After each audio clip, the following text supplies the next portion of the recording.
এরপরে মঠাধ্যক্ষ পূজনীয় শ্রীমৎ স্বামী শ্রুতিসারানন্দজি মহারাজকেও বরণ করে নেওয়া হচ্ছে। পুষ্পস্তবক দিয়ে বরণ করে নিচ্ছে বিবেকানন্দ স্টাডি সেন্টারের ছাত্রছাত্রীরা।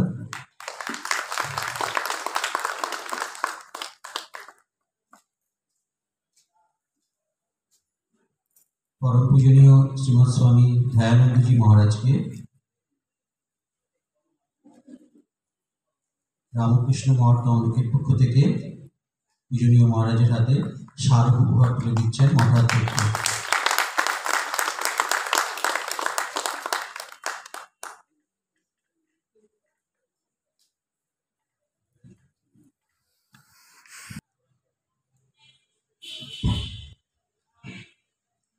ओम जननी शारदां देवी रामकृष्णं जगद्गुरुं पादपद्मे तयोः श्रित्वा प्रणमामि मुहुर्मुहुः।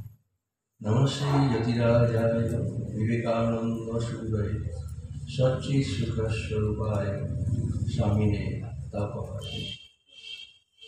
उपस्थित भक्तमंडली, श्रीरामकृष्णेर 190তম জন্ম মহোৎসবে আজকে তৃতীয় দিন। আজকে মাতৃ দিবস, মায়ের উপরে আলোচনা হবে। সেই সঙ্গে একটু স্বামীজিদের কয়েকটা কথা পাঠ করছি।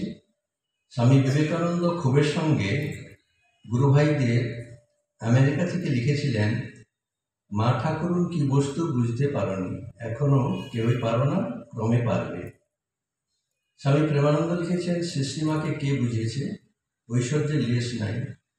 ঠাকুরের বরং বিদ্যার ঐশ্বর্য ছিল, কিন্তু মা তার বিদ্যার ঐশ্বর্য পর্যন্ত লুপ্ত, এটি মহাশক্তি। শ্রীমায়ের সুদীর্ঘকালের দাড়ি এবং ভারী। স্বামী সারদানন্দজি শ্রীমায়ের সম্পর্কে তার ধারণা একটি গান গেয়ে মাঝে মাঝে প্রকাশ করতেন।